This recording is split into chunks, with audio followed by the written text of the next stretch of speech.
الحمدللہ رب العالمین والصلاة والسلام علی سید الانبیاء والمرسلین وعلی آلہ واصحابہ اجمعین الی یوم الدین۔ الحمدللہ آج 9 جولائی 2023 کو سنڈے کے دن ہمارا یہ پبلک سیشن نمبر 102 منعقد ہونے جا رہا ہے۔ آپ کے یہ ریئل ٹائم جو سوالات ہیں یہ پرچیوں کی شکل میں میرے پاس آ چکے ہیں، انہیں انشاءاللہ ہم بعد میں ڈسکس کریں گے۔ پہلے ایک اس ویک کا کرنٹ ایشو، ایک ویڈیو کافی وائرل ہوئی، میں چاہ رہا ہوں اس کے اوپر اپنی ورڈکٹ بھی دے دوں۔ پاکستان میں ایک مین سٹریم میڈیا کا چینل ہے سونو ٹی وی کے نام سے، کچھ عرصہ پہلے وہ لانچ ہوا ہے۔ اس پہ نیوز بیٹ کے نام سے ایک پروگرام چلتا ہے، وہ پہلے کسی اور چینل پہ چلتا تھا۔ جب اس پروگرام کی جو اینکر ہیں وہ اس ٹی وی چینل کے اوپر آ گئیں تو وہ پھر پروگرام بھی اپنا ساتھ لے کر آئیں۔ اس پروگرام میں انہوں نے عید کے موقع کے اوپر ایک اچھا ٹاپک رکھا تھا کہ عید قربان جو ہے وہ ہمیں قربانی کا درس دیتی ہے، اور سورۃ الحج میں اللہ تعالیٰ نے واضح فرمایا ہے کہ اللہ تعالیٰ کو تمہاری قربانیوں کا نہ خون پہنچتا ہے نہ گوشت پہنچتا ہے، بلکہ تمہارے دلوں کا تقویٰ دیکھا جاتا ہے۔ اس کانٹیکسٹ میں ٹاپک تھا کہ اسلام جو کہ قربانی کا درس دیتا ہے، اسلام کے ماننے والے لوگ چاہے حکمران ہوں یا عوام ہوں، وہ سب ایک دوسرے کے اوپر ظلم کیوں ڈھاتے ہیں۔ یہ مرکزی ٹاپک تھا اس پروگرام کا۔ اس میں انہوں نے 3 گیسٹ بلائے ہوئے تھے، اور ان تینوں میں ہمارے مشہور زمانہ مولانا طاہر اشرفی صاحب حفظہ اللہ تعالی، جو دیوبندی مکتب سے تعلق رکھتے ہیں، اشرف تھانوی کی نسبت کی وجہ سے انہوں نے اپنے ساتھ اشرفی لگایا ہوا ہے، وہ موجود تھے۔ اور کاؤنٹر نیریٹو کے طور پر انہوں نے ساحل ادیم بھائی کو بلایا ہوا تھا، ایک مشہور یوٹیوبر ہیں دین کے حوالے سے، ماشاءاللہ ان کی کافی خدمات ہیں۔ ان سے جو ہمارا علمی اختلاف ہے وہ ایک الگ چیز، اور ایک نیوٹرل گیسٹ بلائے ہوئے تھے انہوں نے۔ ویڈیو تو میرا خیال ہے آپ میں سے اکثر لوگوں نے دیکھ لی۔ کتنے لوگ ہیں جنہوں نے ویڈیو دیکھ لی؟ ذرا ہاتھ کھڑا کریں جی۔ تو اس کا مطلب ہے کہ وہ ویڈیو آلموسٹ جو لوگ شوق رکھنے والے لوگ ہیں وہ دیکھ چکے ہیں۔ کافی وائرل ہوئی وہ ویڈیو۔ اس میں انہوں نے گفتگو کا آغاز تو مولانا طاہر اشرفی صاحب سے کیا کہ وہ اپنا پوائنٹ آف ویو سامنے رکھیں، تو انہوں نے ایگری کیا اینکر کے ساتھ کہ آپ کی باتیں درست ہیں، لیکن اینکر نے کاؤنٹر کوسچن کے طور پر ان سے پوچھا کہ اس کا ذمہ دار کون ہے، اصل یہ بات بتائیں۔ اب ظاہر ہے کہ کس عالم کی جرت ہے اخلاقاً وہ مان لے کہ ہم لوگ مجرم ہیں اس پورے معاملے میں۔ عزتیں عوام سے ویل کرتے ہیں، چندے عوام سے کھاتے ہیں، اور الٹیمیٹلی جب ذمہ داری اٹھانے کی بات آتی ہے پھر بھی بجائے خود اٹھانے کے، بھئی آپ کو چندوں پہ بھرتی کیا تھا نا اس کام کے لیے، تو آپ سے ہی پوچھیں گے نا کہ آپ نے دین کے لیے کیا کیا، تو پھر وہ ذمہ داری عوام کے اوپر ڈال دیتے ہیں۔ اور یہی کام کیا طاہر اشرفی دیوبندی صاحب نے۔ انہوں نے کہا کہ علماء کی تقریریں ہی لوگ نہیں سنتے آ کر، عربی خطبے کے وقت، یعنی جو دوسری اذان کے بعد ایک خطبہ ہوتا ہے مختصر سا، اس وقت تو لوگ انٹر ہو رہے ہوتے ہیں مسجد میں، تو وہ جب علماء کا واعظ ہی نہیں سنیں گے تو انہیں کیسے پتہ چلے گا کہ انہوں نے کیا کرنا ہے؟ چلیں انہیں تو نہیں پتہ چل رہا، کیا علماء کو بتانے میں یہ کامیاب ہوئے ہیں کہ آپ نے لوگوں کا استحصال نہیں کرنا، لوگوں پہ ظلم نہیں کرنا؟ تو خود ان کے سر شرم سے جھک جائیں گے کہ یہ تو اپنی کیٹیگری کو نہیں منوا سکے۔ وہ تو ہر وقت ایک دوسرے کے پاس بیٹھے ہوتے ہیں نا مدارس میں، ان کے اسٹوڈنٹس۔ تو عوام کے اوپر انہوں نے ڈالا۔ انہوں نے کہا عوام تو دوسرے خطبے کے وقت آتی ہے جو عربی والا ہے اینڈ پہ، تو جب وہ ہماری بات ہی نہیں سنیں گے تو ان کی اصلاح کیسے ہوگی؟ خیر، پھر جب ساحل ادیم بھائی کی باری آئی تو انہوں نے بھی اپنا پوائنٹ آف ویو سامنے رکھا، اور اس میں انہوں نے ہر وہ چیز جو ایگری کرنی چاہیے تھی وہ کی اینکر کے ساتھ، کہ علماء کی بھی خدمات ہیں، ہم اس کا انکار نہیں کرتے، لیکن جتنا انہیں کام کرنا چاہیے تھا وہ انہوں نے نہیں کیا۔ پلس انہوں نے یہ بھی مانا کہ پاکستان جو انیشلی تو ظاہر ایک سیکولر ریاست بننے جا رہی تھی، محمد علی جناح رحمہ اللہ تعالی مسلمان ضرور تھے، لیکن اس طرح کے وہ پریکٹسنگ مسلمان نہیں تھے کہ وہ اسے اسٹرانجلی کوئی اسلامی ریاست بنانا چاہتے تھے، لیکن علماء کی وجہ سے ہی پبلک اکٹھی ہوئی اور ایک ریلیجیس نعرہ بھی مل گیا جس میں مذہب کا رنگ بھی تھا، پاکستان کا مطلب کیا، لا الہ الا اللہ۔ اور پھر پاکستان بننے کے بعد سب سے زیادہ اگر کریڈٹ میں کسی کو دیتا ہوں تو مولانا مودودی رحمہ اللہ تعالی ہیں، قرارداد مقاصد کے حوالے سے ان کی بہت بڑی کنٹریبیوشن ہے، اور اس میں جب یہ بات مان لی گئی کہ پاکستان میں حاکمیت اعلیٰ کا مالک جو ہے وہ اللہ ہے، اور پاکستان کی عوام اس حق کو اس اعتبار سے ایگزیکیوٹ کریں گے کہ وہ اپنے نمائندے چنیں گے، لیکن پاکستان میں کوئی بھی قانون قرآن و سنت کے خلاف نافذ العمل نہیں ہوگا۔ اس کے بعد جو کوئی اس میں باریکیاں ہیں، ان میں کچھ کمزوریاں موجود ہیں، لیکن اوورآل ان پرنسپل یہ بات مان لی گئی، اور اسی پہ مولانا مودودی رحمہ اللہ تعالی نے ورڈکٹ دی تھی کہ آج ریاست پاکستان نے کلمہ پڑھ لیا ہے۔ یعنی اس سے پہلے وہ ایک صرف عام ڈیموکریٹک ملک بنا تھا، لیکن قرارداد مقاصد کے بعد وہ اسلامی جمہوریہ پاکستان، جس میں ریاست کا جو دستور ہے وہ اسلام اورینٹڈ ہوگا، لیکن ساتھ ہی ساتھ جو غیر مسلم ہیں انہیں بھی مکمل آزادی ہوگی۔ اب یہ بھی نہیں ہونا چاہیے کہ اسلام کے نام کے اوپر یہاں پہ رہنے والے ہندوؤں کا یا کرسچنز کا استحصال کرنا شروع کر دیا جائے۔ پاکستان کے جھنڈے میں ایک وائٹ کلر کی پٹی ہے جو اس چیز کو ریپرزینٹ کرتی ہے کہ مسلمانوں کے علاوہ بھی باقی لوگوں کے لیے یہ امن کی جگہ ہے، اور گرین والا پورشن انہوں نے مسلمانوں کو ریپرزینٹ کرنے کے لیے رکھا ہوا ہے۔ تو علماء کی جو کنٹریبیوشن ہے اسے ساحل ادیم بھائی نے کہا کہ ہم ایکسیپٹ کرتے ہیں، اس میں تو کوئی دوسری رائے نہیں ہے، لیکن جتنا کام انہیں کرنا چاہیے تھا اتنا یہ کر نہیں سکے۔ اور پھر انہوں نے اس میں مزید چیز ایڈ کی کہ 52 خطبات سال کے، یعنی ہر جمعے کا خطبہ علماء کے پاس اویلیبل ہے، پبلک نے آنا ہی آنا ہے مسجد میں، تو یہ اپنی بات کنوے کر سکتے تھے، لیکن ان کے اندر کوئی ایسی اٹریکشن ہی نہیں ہے جو سو کالڈ دنیاوی سیاسی رہنماؤں کے اندر موجود ہے، کہ ان کے جلسوں میں تو لاکھوں لوگ آ کے بات سن لیتے ہیں، اور تقریر سے پہلے ہی گراؤنڈ کے اندر لوگ موجود ہوتے ہیں۔ جس طرح یہاں میرے اس سٹیج پہ آنے سے پہلے یہاں 300-400 بندہ انتظار کر رہا ہوتا ہے، حالانکہ یہ سنڈے کا دن ہے، یہاں نماز بھی نہیں ہوتی، نماز مسجد میں لوگ پڑھتے ہیں، جمعے والے دن تو پھر بھی نماز پڑھنی ہوتی ہے، مجبوری ہوتی ہے، لوگوں کو آنا چاہیے، لیکن نہیں لوگ بات سنتے۔ تو انہوں نے کہا کہ یہ اب دیکھنے کی ضرورت ہے کہ علماء کے اندر اٹریکشن کیوں نہیں ہے، کہ 52 خطبات اویلیبل ہیں ان کے پاس، یہ اپنی بات کنوے کر سکتے تھے لیکن نہیں کر سکے یہ۔ اور جمعے کے خطبات بھی لوگ جو ہیں وہ عین وقت پہ مسجد کے اندر آتے ہیں سننے کے لیے۔ اب یہ والا جو پورشن ہے یہ آلریڈی طاہر اشرفی صاحب نے خود مانا ہوا تھا کہ لوگ نہیں آ کے ہماری بات سنتے۔ اب وہی بات جب ساحل ادیم بھائی نے ریپیٹ کی تو یہ ان کو کاٹ گئی، مطلب بات تو سیم ہی ہو رہی تھی، لیکن وہ اسے اپنے اوپر کرٹیسزم انہوں نے سمجھ لیا۔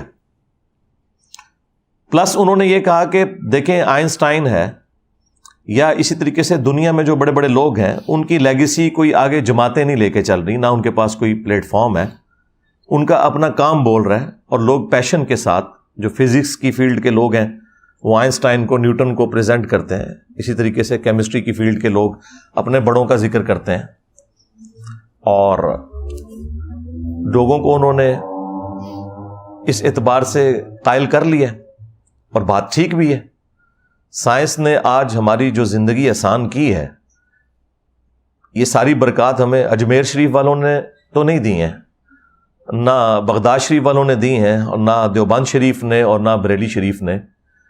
یہ بیچارے تو پوری زندگی یہی نہیں طے کر سکے کہ اسپیکر میں نماز ہونی چاہیے یا نہیں ہونی چاہیے. شروع میں تو ان کے فتاوی جات اس کے اوپر آتے رہے، تصویر کے مسئلے پہ آتے رہے، اور اب حالت یہ ہے کہ یہ اسپیکر اور تصویر کسی زمانے میں اشرف علی تھانوی اور احمد بریلوی دونوں کے نزدیک حرام تھا، اور آج ان کی لیگیسی جو لوگ لے کے چل رہے ہیں وہ گریجولی اس لیول تک پہنچے کہ اسپیکر اور تصویر پہلے حرام ہوئی، اس کے بعد پھر مباح ہوئی، پھر مستحب ہوئی، اب واجب اور فرض ہو چکی ہے. مولوی سٹارٹ نہیں ہوتا جو اسپیکر تو بغیر، کیمرے تو بغیر. اس کا مطلب ہے کہ علماء کو جو دور جدید کے تقاضے ہیں یہ سمجھنے میں عوام سے بھی زیادہ ٹائم لگتا ہے. یہ سوچنے کی بات ہے نا. اس کا مطلب ہے کہ عوام الناس کا انٹلیکچوئل لیول ان سے زیادہ ہے. عوام کو پہلے سمجھ آ جاتی ہے کہ بھائی یہ وہ تصویر نہیں ہے جس تصویر کی ممانعت تھی شریعت میں. چند انٹلیکچوئل علماء بھی تھے، علماء عرب، مولانا مودودی، ڈاکٹر اسرار، ڈاکٹر طاہر القادری، یہ وہ لوگ تھے جو شروع سے ہی اس تصویر کو اس کیٹیگری میں نہیں سمجھتے تھے. لیکن جو آرتھوڈاکس قسم کی جو روایتی سوچ ہے وہ تو شروع سے ہی ان چیزوں کے مخالف رہے، اور آج اس کے بغیر سٹارٹ نہیں ہوتے. لیکن اب لیٹ ہو چکے ہیں کیونکہ انجینئر صاحب میدان میں آ گئے. اور یہ جو بعض لوگوں کو زوم ہو گیا نا کہ انجینئر صاحب پہلے آ گئے ہیں، اس وجہ سے میں کہتا ہوں کہ مجھے چھوڑ دیں. آپ لوگ کوئی علمی ویڈیو بنائیں، میں اپنے چینل سے اسے شیئر کرواتا ہوں، ہم دیکھ لیتے ہیں لوگ آپ کی بات سنتے ہیں کہ نہیں. آپ کی بات میں کوئی وزن ہی نہیں ہے. اور خدا نہ خواستہ اگر آپ کامیاب ہو گئے قرآن و سنت بیان کرنے میں، اور یہ میں صرف مزاح کے طور پر کہہ رہا ہوں، میری تو خواہش ہے، تو میں تو اپنے سٹیج پہ آپ کو بٹھاؤں گا جس پہ آپ قرآن و سنت آ کے بیان کریں، بجائے فقہ حنفی بیان کرنے کے، صوفیاء کے جھوٹے واقعات بیان کرنے کے، بابوں کی کتابوں کے ریفرنسز دینے کے. اللہ کی کتاب اور اس کے محبوب صلی اللہ علیہ وآلہ وسلم کی سنت بیان کریں جو اتھینٹک نالج ہے، تو لوگ آپ کی بات سنیں گے. تو لوگ ہمیں کہتے ہیں کہ جی یہ چونکہ آپ پہلے آ گئے. میں کہتا ہوں جی ہم ابھی بھی نہ آئے ہوتے. ہم نے جو اب یہ مزاج لوگوں کا بنا دیا نا کہ قرآن و سنت کے بغیر چیز ایکسیپٹ نہیں کرنی. میری ویڈیوز نہ بھی اپلوڈ ہوں تب بھی ان کو کوئی نہیں سنتا، کیونکہ ان کے پاس کوئی چیز بتانے کے لیے ہے ہی نہیں ہے جو یہ بتائیں. اور اگر وہ کچھ بتائیں گے تو پھر ان کو اپنے سارے پرانے بزرگوں سے اعلان برات کرنا پڑے گا. ان کے تو عقائد و نظریات کسی اور ہی فکر کے اوپر تھے. اچھا، اب یہ جو چند ایک باتیں انہوں نے کی جب سائل ادیم بھائی نے، تو اب باری تو تیسرے نیوٹرل گیسٹ کی تھی، لیکن وہ مولانا طاہر اشرفی صاحب، چونکہ آپ کو پتا ہے مولوی تو سمجھدار ہوتا ہے، اسے سمجھ آ گئی کہ بھئی یہ تو معاملہ کسی اور طرف جا رہا ہے. انہوں نے کہا جی مجھے پہلے 2 منٹ بول لینے دیں. اچھا، تو وہ اینکر نے ترس کھایا کہ چلو مولانا صاحب ہیں، ان کی بھی بیچ میں کوئی ایک آدھ جملہ لے لیتے ہیں. حالانکہ اصولاً ایسا نہیں کرنا چاہیے تھا، وہ اپنی باری پہ بولتے ہیں نا. تو وہ اینکر کو اگر یہ پتا ہوتا کہ یہ اٹھ کے بھاگ جائیں گے تو وہ کبھی بھی ان کو اس طرح چانس بیچ میں نہ دیتے. تو انہوں نے کہا کہ جی میں تو ایسے بدتمیز شخص کے ساتھ بیٹھ ہی نہیں سکتا. انہیں یہ سمجھ آ گئی تھی کہ یہ ابھی 5 منٹ میں میں نے اتنی کروا لی ہے اپنی اور اپنے بڑوں کی، اور اگلے 1 گھنٹے کے اندر تو بچنا ہی کچھ نہیں ہے. جو آپ کو یاد ہے کہ میں نے بھی 1.5-2 سال پہلے کہا تھا کہ اسی کو کہا تھا، یہ اس وقت گورنمنٹ میں تھا نا، میں نے کہا تھا کہ تجھے بڑا شوق ہے نا مناظرے کروانے کا، تو بیٹھ پی ٹی وی کے اوپر اور بلا لے جتنے بڑے بلا سکتے ہو. تقی عثمانی صاحب کو بلانا ہے، مفتی منیر صاحب کو بلانا ہے، کسی اور کو بلانا ہے بلاؤ، اور لائیو پروگرام چلے. اپنے موقع پہ تم بولو، پھر میں بھی ریبٹل کروں گا، میں بتاؤں گا کہ ان کے عقائد اور نظریات کیا ہیں المحنت علی المفنت کے اندر، اور قرآن و سنت میں کیا عقیدے لکھے ہوئے ہیں. تو دودھ کا دودھ پانی کا پانی ہو جائے گا. اور وہ میری کرامت 1.5-2 سال کے بعد ظاہر ہوئی کہ آپ دیکھ لیں یہ اتنی دیر ہی بات سن سکتے ہیں. اصولی بات یہ سن کے تو اٹھ گئے ہیں. ابھی تو ریفرنسز کے ساتھ اگر میں بیٹھا ہوں تو کیا حال ہو. وہ نیو ٹی وی کے اوپر آپ نے دیکھ نہیں لیا، یعنی میں نے پورا زور لگایا 1.5-2 منٹ بس صرف میں گفتگو کرتا تھا. میں نے کہا بھائی 3 باتیں تم لوگ مان لو جو یہاں پہ فرقہ واریت کے خلاف بیٹھے ہوئے ہو. نمبر 1, تم لوگ ڈکلیئر کرو کہ سارے فرقے مسلمان ہیں, بریلوی, دیوبندی, اہل حدیث, شیعہ, اور انہی عقائد کے ساتھ اگر مر جاتے ہیں تو ایک نہ ایک دن اپنا عذاب بھگت کے جنت میں چلے جائیں گے, کیونکہ مسلمان جو ہیں, کلمہ گو مشرک بھی ہو تب بھی وہ کافر تو نہیں ہے نا, اس کا معاملہ اللہ کے سپرد. چلو ان جنرل بات کر دو کہ یہ تمام فرقے مسلمان ہیں, نمبر 1. نمبر 2, ان سب کو چندہ دینا جائز ہے, جو تمہاری زندگی موت کا مسئلہ ہے. اسی کے اوپر ہی تو الگ ہوئی ہیں مسجدیں. آپ اسلام آباد میں دیکھیں کتوں کی طرح لڑتے ہیں یہ مولوی, کتوں کی طرح. اور یہ کتے کی مثال میں اس لیے بیان کر رہا ہوں کہ سورۃ الاعراف میں اللہ تعالیٰ نے علماء سوء کے لیے یہ ٹرم یوز کیا. یہ میرے رب کی سنت ہے اور میرے نبی کی بھی سنت ہے. آپ صلی اللہ علیہ وآلہ وسلم کی بھی حدیث ہے ابو داؤد میں کہ میری امت میں ایسے گروہ پیدا ہوں گے جس طرح ہلکا کتا کسی کو کاٹ جائے, اس کے ایک ایک ریشے میں وہ اس کا زہر پھیل جاتا ہے. تو ظاہر ہے کہ یہ ہلکا کتا علماء ہی کاٹتے ہیں, عوام میں سے تو نہیں کوئی ہلکا کتا ہوتا کہ جو دین سکھا رہا ہو. علماء یہود ہی خلاف ہوئے نا عیسیٰ ابن مریم کے علیہ السلام, اور وہی علماء یہود نبی صلی اللہ علیہ وآلہ وسلم کی مخالفت پہ کھڑے ہوئے. تو یہ کتے کی مثال میں نے اس لیے بیان کی کہ کتے کی طرح لڑتے ہیں. اسلام آباد میں ایک سیکٹر میں ایک فرقے کو مسجد مل جائے نا, جب تک دوسرے فرقے کو اس سیکٹر میں مسجد نہ ملے تو لڑائی جھگڑا جاری رہتا ہے. باقاعدہ کلاشنکوفس نکل آتی ہیں, ایک دوسرے کے سر پھاڑ دیتے ہیں, اور پھر ایک ایک فرقے کے اندر بھی لڑائیاں ہوتی ہیں, کیونکہ یہ کمائی کے اڈے ہیں. جتنی بڑی جامع مسجد ہوگی اتنا ہی بڑا مجمع ہوگا, اتنا ہی بڑا چندہ ہوگا. تو ہمیں تو پتہ ہے, میں تو ریئل ٹائم چونکہ ساتھ رہا ہوں, مجھے تو سارا آئیڈیا ہے ان لوگوں کا. تو یہ لوگ مسجدوں کے پیچھے لڑتے ہیں, ایک دوسرے کو بالکل ایکسیپٹ نہیں کرتے. اور یہ آج سے نہیں ہے, پہلے بھی اسی طرح ہی تھا. یہ ہمارے ڈاکٹر اسرار صاحب رحمہ اللہ تعالی, ہمارے استاد, وہ بھی اپنے بھول پن میں بڑی تعریف کرتے تھے سلطنت عثمانیہ کی. ٹھیک ہے, کوئی اچھی باتیں بھی ہوں گی, وہ تو ہر جگہ موجود ہیں. تو لیکن انہوں نے 400 سال تک یہ بدعت جاری کی ہے, 1517 سے 1917 تک, 400 سال تک. خانہ کعبہ شریف میں انہوں نے 4 مصلے ڈالے ہوئے تھے. امت کے مرکز کو توڑا ہوا تھا, حنفی, شافعی, مالکی, حنبلی. ہمارے پاس آج بھی وہ اس کی ریئل ٹائم تصاویر موجود ہیں, کلرڈ, کیونکہ وہ مصلے پھر 1955 میں توڑے گئے ہیں. اٹھا تو انہوں نے لیے تھے, لیکن اس کی جو بلڈنگز تھی وہ 1955 میں توڑی ہیں. 1926 کے اندر فائنلی انہوں نے اٹھا لیے تھے. تو 400 سال تک انہوں نے 4 مصلے ڈالے ہوئے تھے. اگر یہ ایک دوسرے کو صحیح سمجھتے تھے تو 4 مصلے کیوں تھے؟ چلے میں حسن ظن رکھ لیتا ہوں کہ 4 مصلے تھے کہ پہلے فجر کی نماز سارے حنفیوں کے پیچھے پڑھتے تھے, زور کی سارے شافیوں کے پیچھے پڑھتے تھے, عصر کی سارے حنبلیوں کے پیچھے. اگر ایسا ہونا ہوتا تو پھر ایک ہی مصلی ہوتا, امام بدل لیا جاتا, 4 بلڈنگیں نہ بنتی. جن لوگوں نے امت کی جمعیت کو توڑا, کعبہ شریف جو امت کا مرکز تھا اسے 4 فرقوں میں بانٹ دیا, اور پھر آپ کو یہ کہانی کرائی ہوئی ہے کہ سارے ہی ہم ایک دوسرے کو مانتے ہیں, نماز پڑھنے کے لیے تیار نہیں ہے, مانتے ہیں. اور یہ تیسری شرط میں نے اس پروگرام میں رکھی تھی کہ تم لوگ فتویٰ دو کہ ایک دوسرے کے پیچھے نماز بھی ہو جاتی ہے. نمبر 1 سارے مسلمان ہیں, نمبر 2 چندہ دینا جائز ہے, نمبر 3 ایک دوسرے کے پیچھے نماز پڑھنا درست ہے. اور اینڈ تک وہ لوگ راضی نہیں ہوئے. چلے میں اس پہ ان کو سلوٹ کرتا ہوں, ایٹ لیسٹ انہوں نے مان لیا کہ وہ اس کے اوپر ایگری نہیں ہوئے, تاکہ عوام الناس کو پتہ چل جائے کہ انہوں نے جو اپنے چہرے کے اوپر میک اپ کیا ہوا ہے اتحاد امت کے نام پہ بیٹھ کے, تو پیسے لے کے ان پروگراموں میں بیٹھے ہوتے ہیں. تو یہ لوگ اتحاد امت چاہتے نہیں ہیں, کیونکہ اتحاد امت تو ان کی موت ہے.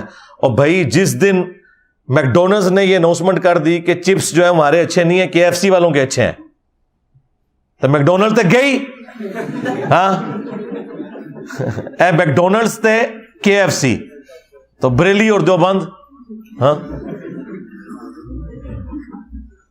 2 فرنچائز ہیں, دونوں ایک امام حنیفہ کی جائز اولاد ہے, ناجائز نہیں میں کہتا, جائز اولاد ہے. اگرچہ ایک دوسرے کو جائز نہیں سمجھتے یہ, اور آپ ڈفرینسز ان کے دیکھ لیں, یہ ان کی حالت ہے. تو وہ اس پورے پروگرام کے اندر ایگری نہیں کیے. یہاں پہ بھی آپ دیکھیں, وہ کہتے ہیں کہ یہ سائل جو ہے یہ گالیاں نکال رہا ہے ہمیں. اس میں گالی کہیں آپ نے سنی ہے کہ اس نے نکالی ہے؟ سرکار ان کے لیے یہی گالی ہے کہ آپ انہیں یہ کہہ دیں کہ بھئی آپ کی تقریر تو سننے کے لیے کوئی تیار ہی نہیں ہے, اس کو گالی سمجھتے ہیں. کیڑی سے بھی چھوٹا دل ہے ان لوگوں کا. حالانکہ یہ بات خود طاہر اشرفی صاحب خود کہہ چکے تھے کہ وام تو جی وہ عربی خطبے کے وقت آتی ہے. بھائی تو خود مان رہا ہے کہ لوگ تیری بات نہیں سنتے, اب اسی بات کو اگر ایک دوسرا بندہ ریپیٹ کر رہا ہے تو اس کے اوپر غصہ کھا رہا ہے. اور پھر تکبر اتنا ہے ان مولویوں کے اندر بھرا ہوا. سٹارٹ میں بتاؤ اس نے کیا, میں تو جانتے ہی نہیں یہ کون ہے. مجھے بتائیں اس کا اس سوال سے کیا تعلق ہے جو اینکر نے کیا ہے کہ میں یہ نہیں جانتا کہ سامنے کون ہے. بھائی تو یہ بھی بول کہ میں یہ نہیں جانتا کہ جس کیمرے میں آپ ویڈیو بنا رہے ہیں اس کے پیچھے کیمرہ مین کون کھڑا ہوا ہے. بھائی اس کا اس سے کیا لینا دینا؟ تم لوگوں سے کوئی بات پوچھتا ہے تو اور طرف چل پڑتے ہو. تیری پھوپھی بھی ناچ گئی سی.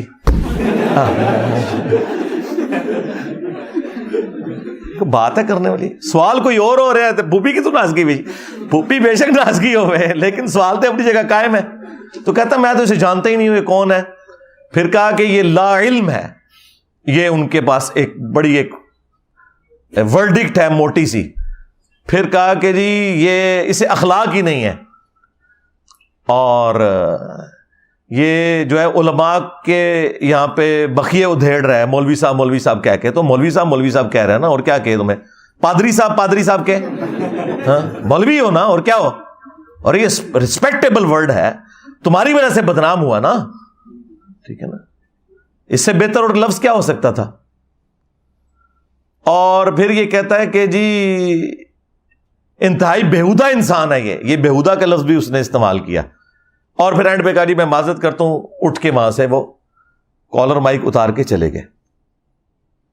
یہ ان لوگوں کا ٹوٹل ٹیمپرامنٹ ہے. یہ لوگ بات سننے کے لیے تیار ہی نہیں. ان میں اتنا حوصلہ نہیں ہے کہ اپنے مخالف کی بات سن لیں. اب مجھے بتائیں, یہ جو مجھے بار بار کہتے ہیں جی بٹھاؤ علماء کے سامنے, تو علماء کے ساتھ تو جو میں نے کر دی ہے اس رمضان کے اندر, ایک نیو ٹی وی کے پروگرام پہ جو فرقہ واریت والا, اور دوسرا جی ٹی وی پہ صلح حسن کے اوپر, سنی شیعہ کنفلکٹ کے اوپر بھی جو انہوں نے منجی ٹھکوا لی, اور فرقہ وارانہ نظریات کے اوپر بھی وہ آپ کے سامنے ہے. اس کے بعد تو میرے خیال آپ کو ضرورت ہی نہیں ہے, کسی میں حوصلہ ہی نہیں بیٹھنے کا. یہ سن ہی نہیں سکتے کہ ان کے بڑوں نے کیا کام ڈالا ہے, نہیں سن سکتے. اور انہیں خطرہ ہے کہ ظاہر ہے کہ میں یہ بات تو سٹارٹ اس سے کروں گا نا کہ ہاں جی بتاؤ نا ذرا کدھر کھڑے ہو. اور پھر یہ کہتے ہیں کہ جی وہ پرانے قصے چھوڑیں. پرانے قصے کیسے چھوڑ دیں؟ تم لوگوں نے چھوڑ دیے. تم لوگوں نے اسلام کو فرقوں میں بانٹا ہے تو انہی پرانوں کے نام پہ ہی بانٹا ہوا ہے نا. جب تک پرانے کٹہرے میں کھڑے نہیں ہوتے آگے ہم کیسے چلیں گے؟ یہ ہو ہی نہیں سکتا کہ پرانوں کو چھوڑ دیا جائے. یہ تو اسی طریقے سے ہے کہ قادیانی کہیں جی غلام احمد قادیانی کو چھوڑیں آپ, وہ اپنے اعمال کا خود ذمہ دار ہے, ہم سے بات کریں. یہ کیسے ہو سکتا ہے؟ جب تک تم اس دجال کو جس نے دعوی نبوت کیا دجال نہیں مانتے, ہم آگے کیسے چل سکتے ہیں؟ یہ ڈیمانڈ ہی غلط ہے. اچھا قادیانیوں کی مثال میں فوراً سمجھ آ جاتی ہے. ہاں بس تو ظاہر ہے یہ ایک دوسرے کو اسی طریقے سے سمجھتے ہیں آپس میں. باقی فرقے بھی ادھر بھی آپ کو سمجھ آ جانی چاہیے. کوئی مشکل راکٹ سائنس تو نہیں ہے. میں کوئی آپ کو 4 آرڈر ڈفرینشیل ایکویشن تو یہاں سالو نہیں کروا رہا. سمپل سی بات ہے. یہ اپنا ہی آئینہ ہے جو آپ نے دیکھنا ہے. یہ ٹوٹل اس پروگرام کا لبے لباد تھا. ویسے وہ آپ ضرور ویڈیو دیکھیں, یوٹیوب کے اوپر اپلوڈ ہے. اس میں کافی آپ کو مزیدار گفتگو نظر آئے گی. میں نے مختصر جو بیچ میں کرٹیکل پوائنٹس تھے صرف وہ ہائی لائٹ کیے ہیں تاکہ میں اس کا انالیسس کروں. ابھی تو پارٹی شروع ہوئی ہے. ہاں ابھی تو میں اس کا انالیسس کروں گا اور آپ کو بتاؤں گا کہ اس کے اندر کیا کیا مدنی پھول نکلتے ہیں. ہم وہاں موجود تو نہیں تھے, لیکن اللہ کا شکر ہے جب ہم اس کو ایڈریس کریں گے تو عوام الناس کو کوئی تھوڑی بہت بیچ میں کوئی بات ایسی تھی نا جو سمجھ نہیں آئی کہ یہ کس اسٹیشن سے بول رہا ہے اور وہ کس اسٹیشن سے جواب دے رہا ہے, تو وہ آپ کو سمجھ آ جائے گی. لیکن تفصیل میں جانے سے پہلے ایک دفعہ دروشی پڑھ لیں. اللہم صلی علی محمد وعلی آل محمد واصحاب محمد وازواج محمد وامت محمد اجمعین الی یوم الدین. پہلے تو ہم شروع کرتے ہیں میٹھی میٹھی باتوں سے. یعنی کہ ساحل ادیم بھائی نے جو باتیں کی ہیں ان کا میں کریٹیکل انالیسس کروں گا. طاہر اشرفی صاحب کو ہم پھر بعد میں دیکھیں گے. ساحل ادیم بھائی نے وہاں جو بنیادی بات کی تھی نا ایک، وہ یہ تھی کہ یہ اصل وجہ جو ہے نا اس سارے کے سارے ایشو کی، وہ ہے اس امت کی اور علماء کی قرآن سے دوری. قرآن ہمارے پاس اللہ کی کتاب موجود تھی، لیکن اس کتاب کو ہمارا وہ طبقہ یعنی علماء کا جو کسٹوڈین تھا وہ اس طریقے سے اٹریکٹ فل فارم میں پبلک تک پہنچا نہیں سکا، جس کی وجہ سے باوجود اس کے کہ 52 ٹائمز وہ سال میں یعنی ہر ہفتے ایک دفعہ جمعے کا ممبر اس کے پاس اویلیبل ہے، اس طرح کی فیسلٹی اور کسی بھی جو موومنٹ ہے اس کے پاس موجود نہیں ہے جو اسلام کی اس تحریک میں موجود ہے. اس کے باوجود اس سے کوئی فائدہ نہیں اٹھایا جا سکا، اور یہ ذلت جو کچھ ہم دیکھ رہے ہیں اس کے پیچھے جو بنیادی وجہ ہے وہ یہی ہے. تو بالکل ٹھیک ہے، یہ کوئی نئی بات نہیں ہے. یہ بات اللہ کے محبوب صلی اللہ علیہ وآلہ وسلم نے پہلے ہی فرما دی تھی. صحیح مسلم میں حدیث ہے کہ اللہ کے محبوب صلی اللہ علیہ وآلہ وسلم نے فرمایا، بے شک اللہ تعالیٰ اس کتاب کی وجہ سے بعض لوگوں کو عروج دیتا ہے اور بعض لوگوں کو پستی کا شکار کرتا ہے، زوال پذیر کرتا ہے.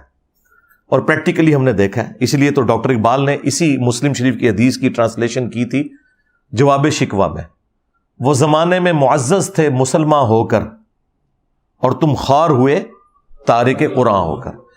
یعنی صحابہ کرام علیہم رضوان اور اہل البیت علیہم السلام نے نبی صلی اللہ علیہ وآلہ وسلم کی نصیحت پر عمل کرتے ہوئے قرآن کو پکڑا اور زمانے کے امام بن گئے، اور تمہاری خواری کی وجہ ہے قرآن کو چھوڑنا. یہ بات بالکل ٹھیک ہے، اور مجھے یہ بات کہنے میں کوئی عار نہیں ہے کہ یہ اگرچہ بڑا ایک بھاری جملہ ہے، اس میں پرانے بزرگ بھی جو ہے وہ تخت مشق بن جائیں گے، لیکن ظاہر ہے کہ اسلام کی چونکہ حمیت پہلے نمبر پہ ہے. ہمارے پرانے بزرگ بھی فقہی بحثوں میں الجھے رہے، قرآن ان سے بھی اوور لک ہوا. جب یہ فقہی بحثیں شروع ہوئی نا اختلافی مسائل کی وجہ سے، ساری کی ساری بحثیں فقہ، اور اس کے بعد تھوڑا بہت کوئی کام ہوا تو حدیث کے اوپر. قرآن کے حوالے سے آپ کو اس بڑے لیول کا کام نظر نہیں آئے گا جس طرح کی ریکوائرمنٹ تھی. یہ آج کے دور میں تو اگر آپ کو یہ نظر آ رہی ہے نا ریولوشن، اس میں top of list doctor Iqbal کا کردار ہے، اور اس کے بعد اصل جو کردار ہے دنیا میں وہ مولانا مودودی رحمہ اللہ کا ہے، اور انہی کا فیض آپ کو آگے نظر آ رہا ہے. یہ انہی کے ہی اسٹوڈنٹس ہیں ڈاکٹر اسرار صاحب رحمہ اللہ تعالی اور ڈاکٹر فرد ہاشمی حفظہ اللہ تعالی، یہ انہی کے ہی اسٹوڈنٹس ہیں. ڈاکٹر فرد ہاشمی کے جو والد تھے وہ جماعت اسلامی کے سرگودا کے امیر تھے. اس وقت پریزنٹ ورلڈ میں دنیا میں جہاں قرآن کی آواز نظر آ رہی، ایون نعمان علی خان وہ بھی انڈائریکٹلی مودودی صاحب کے اسٹوڈنٹ ہیں، کیونکہ ڈاکٹر اسرار صاحب کے اسٹوڈنٹ ہیں آگے سے. تو دنیا میں جہاں کہیں آپ کو قرآن کی آواز اس وقت نظر آ رہی ہے نا، اس کے پیچھے مودودی صاحب کی خدمات ہیں. یہ بات ماننے میں کوئی آر نہیں کسی کو ہونی چاہیے. اب اس پہ غم کھایا جائے کہ اللہ تعالیٰ نے کو مولوی کیوں نہیں چنا اس کام کے لیے، تو بھائی پاکستان بنانے کے لیے بھی اللہ تعالیٰ نے کو مولوی نہیں چنا. ہاں، اور بعد میں نہ مولانا مودودی کوئی مولوی تھے، نہ کوئی ڈاکٹر اسرار صاحب مولوی طبقے سے تھے، نہ احمد دیدار صاحب، نہ ڈاکٹر ذاکر نائک. یہ اللہ تعالیٰ اپنا کام جس سے مرضی لے لے. اللہ چاہے تو ایک ایسے شخص سے جس کی زبان میں لکنت ہے 300 سال کی فرعون کی حکومت ختم کروا دے. وہ اللہ نے اپنی پاور شو کرنی ہوتی ہے نا. تو یہ اللہ کے فیصلے ہوتے ہیں.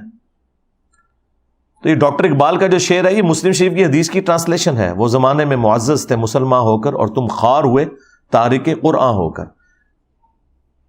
یہ بات بالکل ٹھیک کی ساحل ادیم نے.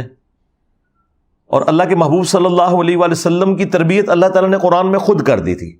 وَأُوحِيَ إِلَيَّ هَذَا الْقُرْآنُ لِأُنذِرَكُمْ بِهِ وَمَنْ بَلَغَ. اے نبی تم فرماؤ یہ قرآن اللہ تعالیٰ نے مجھے اس لیے وحی کیا ہے کہ اس قرآن کے ذریعے میں تمہیں بھی تبلیغ کر دوں اور جس تک یہ دعوت پہنچ جائے وہ بھی قرآن کے ذریعے آگے بات کرے. یہ انسٹرومنٹ آف دعوت ہے نبی صلی اللہ علیہ وآلہ وسلم کا. یہ پچھلے ویک کو میں نے جو سویڈن میں یہ گستاخی ہوئی ہے اس پہ میں قرآن کے اوپر آلموسٹ 1 گھنٹہ بولا ہوں. میں دوبارہ وہ ساری آیات اور احادیث مجھے جو ازبر ہیں میں وہ فی البدی سنانا شروع کروں تو 1 گھنٹہ اور لگ جائے گا. جسے شوق ہے وہ والی ویڈیو ضرور دیکھیں. یہ انسٹرومنٹ آف دعوت ہے. پھر سورہ قاف میں اللہ تعالیٰ نے فرمایا فذکر بالقرآن من یخاف وعید. اے نبی قرآن کے ذریعے واعظ و نصیحت کریں, جو بھی اللہ کی دھمکی سے ڈر جائے اسے آپ نصیحت کریں اس کتاب کے ذریعے. اور مزے کی بات آپ کو بتاؤں, صحیح مسلم میں حدیث ہے کہ نبی صلی اللہ علیہ وآلہ وسلم کہ جمعے کا جو خطبہ تھا وہ اکثر سورہ قاف ہی ہوا کرتی تھی. یہ سورت نمبر 50. ایک ہے سورت الکہف جو اصحاب الکہف والی ہے, وہ 18 نمبر ہے. وہ جمعے کے وظیفے میں آتی ہے. المستدرک للحاکم میں صحیح سند سے حدیث ہے کہ جو کوئی پڑھ لے اسے تو اگلے جمعے تک اللہ تعالیٰ کی طرف سے ایک نور اس کے لیے مقرر ہو جاتا ہے. لیکن ایک سورہ قاف ہے, 2 نقطوں والا قاف, حروف مقطعات میں سے, سورت نمبر 50 پارہ نمبر 26 میں. مختصر سی سورت ہے. اس کے اوپر میری تفصیلی ویڈیو مسئلہ نمبر 59 ریکارڈ ہے جو میں نے پوری سورت اس میں کور کی تھی. کیا زبردست انداز میں اللہ تعالیٰ نے اپنا تعارف کروایا ہے, فکر آخرت اور جدید جو سائنٹیفک فیکٹس ہیں ان کے حوالے سے بھی میں نے تفصیلی گفتگو اسی سورت کے کانٹیکسٹ میں کی تھی. مختصر سی سورت ہے وہ. اس کی آخری آیت ہے یہ فذکر بالقرآن من یخاف وعید. تو مسلم شریف میں ہے کہ نبی علیہ السلام کی جو جمعے کی تقریر ہے وہ اکثر سورہ قاف ہوا کرتی تھی. آپ کی جمعے کی تقریر ہوئی قرآن سے ہی ہوتی تھی, ساری اسی کے سینٹرڈ ہوتی تھی.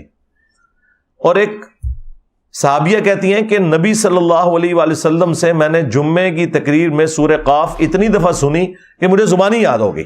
یہ مسلم شریف کے الفاظ ہیں. اب وہاں پہ تو چونکہ زبان عربی تھی سننے والوں کی بھی اور خطیب کی بھی, لہٰذا کوئی ٹرانسلیشن کی ضرورت نہیں پڑتی تھی. لیکن آج کل تو ظاہر ہے کہ ہمیں اپنی نیٹو لینگویج میں ہی جمعے کا خطبہ دینا ہے. جمعے کا جو طریقہ اہل الحدیث نے اڈاپٹ کیا ہے نا, یہ سنت کے مطابق ہے. حنفیوں نے جو یہ اردو والی تقریر خود سے ساتھ لگا لی ہے نا, اس کی وجہ سے 3 خطبات انہوں نے کر دی ہیں. جمعے کے دن نبی صلی اللہ علیہ وآلہ وسلم کے 2 خطبات ہوتے تھے اور دونوں کھڑے ہو کر ہوتے تھے. بیٹھ کے آپ تقریر نہیں کرتے تھے, بیٹھ کے تو وہ پیشن ہی نہیں آتا.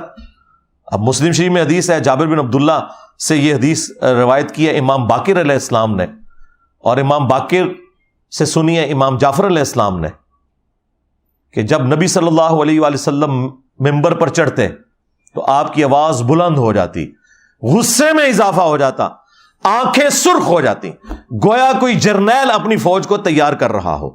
اور پھر آپ فرماتے میں اور قیامت اس طرح ساتھ بھیجے گے جس طرح یہ 2 انگلیاں.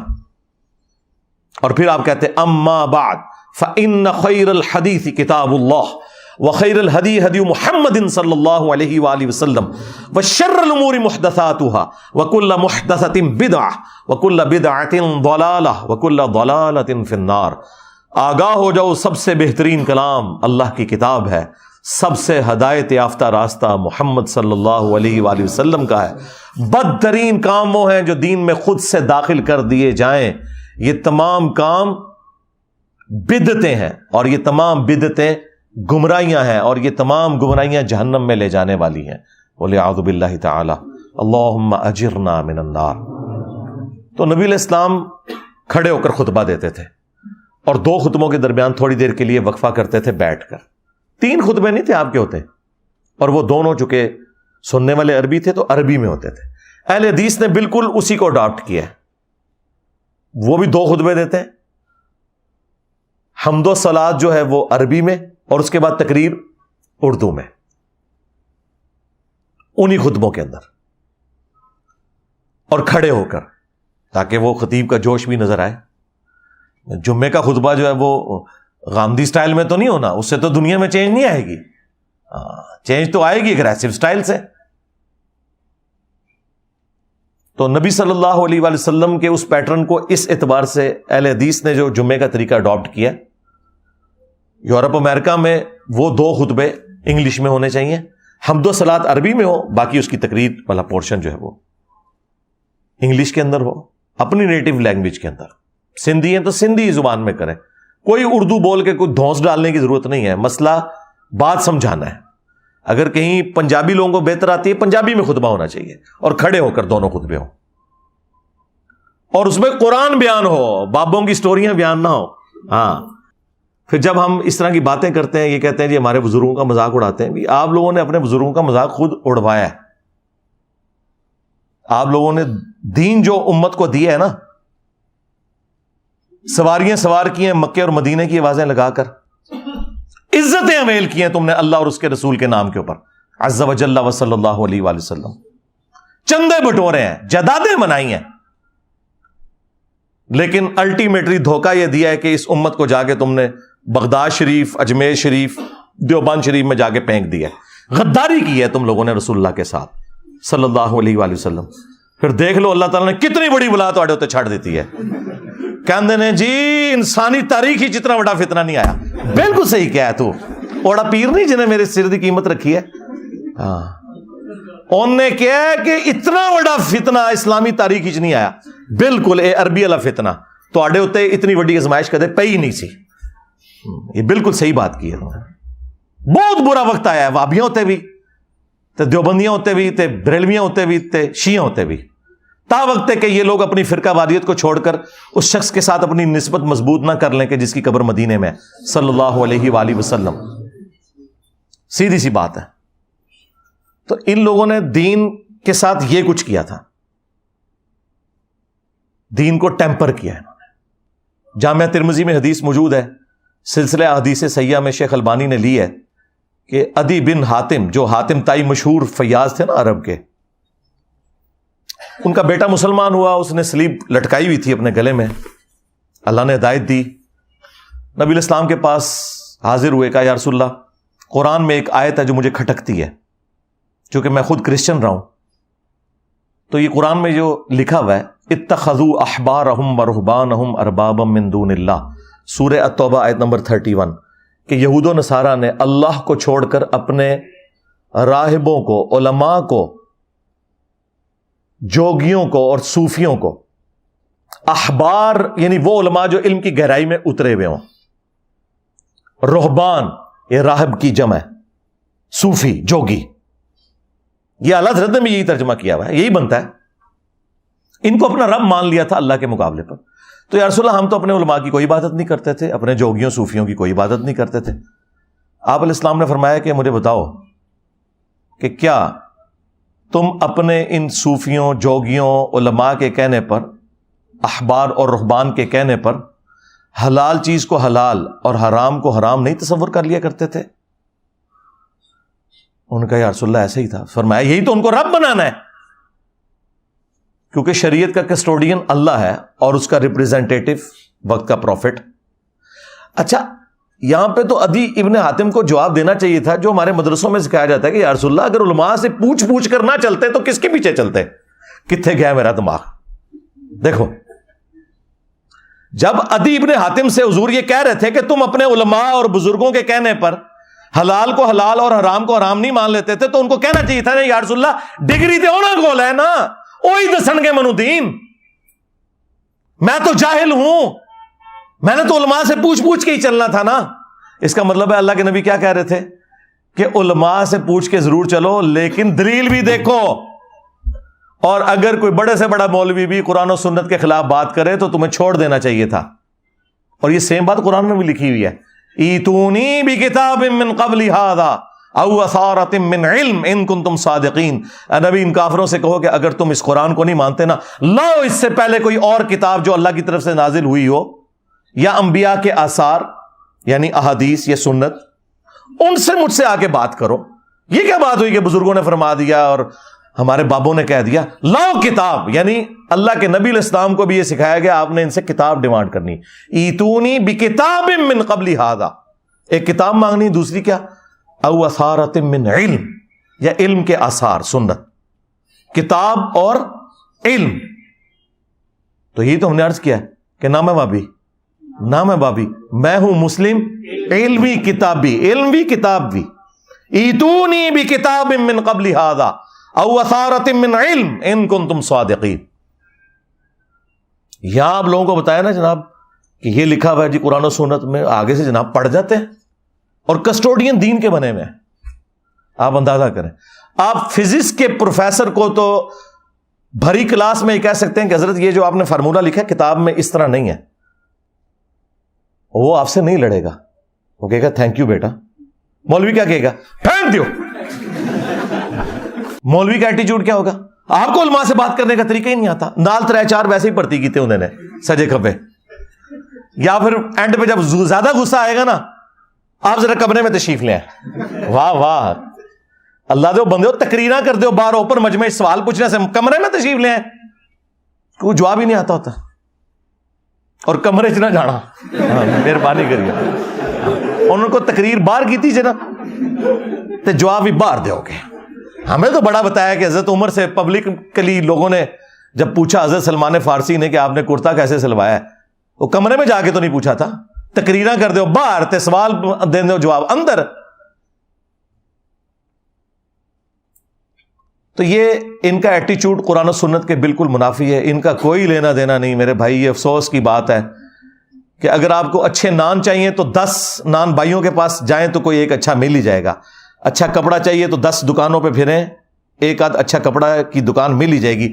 لیکن آپ 10 مدرسے گھومیں نا اور آپ کہیں کہ مجھے کوئی دین مل جائے صحیح والا، تو افسوس کے ساتھ دین آپ کو مدرسے سے نہیں مل رہا ہوگا، دین آپ کو ڈاکٹر اسرار سے مل رہا ہوگا، مولانا مودودی سے مل رہا ہوگا، احمد دیداس سے مل رہا ہوگا. یہ کتنا بڑا علمی ہے.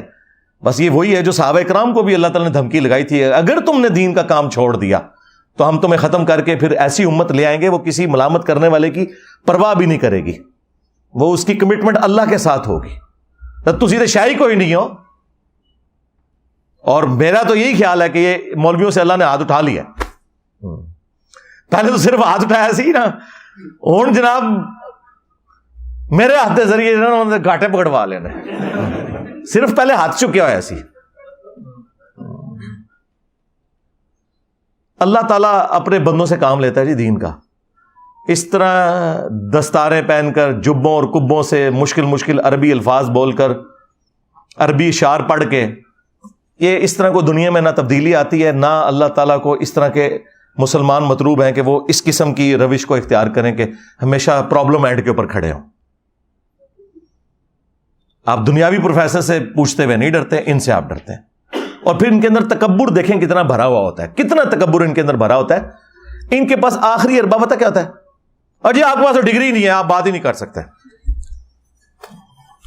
اور اپنی ڈگری کا ان کا یہ حال ہے کہ دیوبند کے مفتی کو بریلویوں کا بچہ بھی کہتا ہے گستاخ رسول نے جنمی. اے تہاڈی کتے دی بھی اوقات نہیں تہاڈی ڈگری دی. جب ایک عام بریلوی دیوبندیوں کے مفتی کو کہہ دے کہ یہ جنمی اور گستاخ ہے، ڈگری کیا وہ تو اسے مسلمان بھی ماننے کے لیے تیار نہیں ہے، تو یہ اوقات ہے. اور ایک عام دیوبندی ڈاکٹر طاہر القادری صاحب کو کیا ولی اللہ مانتا ہے، عالم مانتا ہے؟ گمراہ کہتے ہیں. بریلویوں کے بزرگوں کو گمراہ کہتے ہیں. تو یہ ٹوٹل ان کی ڈگری کی اوقات ہے کہ ایک دوسرے کو گمراہ سمجھتے ہیں. اور یہ نہ سمجھیے گا کہ یہ آج کے لوگوں کا حال ہے، پرانے بھی یہی کچھ تھے. ہمارے کراچی کے مفتی صاحب، ان سے اب ہماری دوستی ہو گئی ہے، تو وہ اگلے زمانوں میں کہا کرتے تھے کہ نہیں یہ بعد والے لوگوں نے جھگڑے ڈالے ہیں، اگلے جو علماء گزر چکے وہ آپس میں شیر و شکر تھے. ہم نے کہا شیر و شکر نہیں تھے، شیر و شکار تھے. اور خود اپنے بارے میں جو ان کے دعوے تھے، توبہ کرو. آپ اندازہ کریں،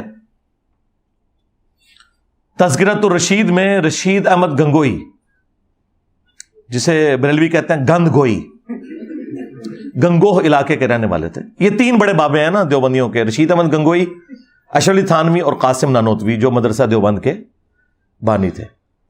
تو رشید احمد گنگوئی کے بارے میں تذکرۃ الرشید میں ان کے اپنے مرید لکھتے ہیں کہ حضرت جو ہیں وہ اکثر یہ فرمایا کرتے تھے کہ میں اللہ کی قسم اٹھا کر کہتا ہوں. اندازہ کریں ذرا آپ، یہ خالی عبد القادر جیلانی کے دعوے نہیں ہیں، یہ ان کے بھی یہ دعوے ہیں کہ حق وہ ہے جو رشید کی زبان سے نکلتا ہے. یہ ابھی بات ختم نہیں ہوئی ہے، اگلے جملے تو اس سے بھی خطرناک بلکہ خطرے ناک ہیں. آپ کی کانپیں ٹانگ جائیں گی اس سے. حق وہی ہے, سن لو, حق وہی ہے جو رشید کی میری زبان سے نکلتا ہے, اور میں قسمیاں کہتا ہوں میں کچھ نہیں ہوں مگر یہ کہ اس زمانے میں لوگوں کی نجات موقوف ہے صرف میری اتباع کے اوپر. ہاں جی, ہاں جی, لوگوں کو کہتے ہیں جی بڑا تکبر ہے.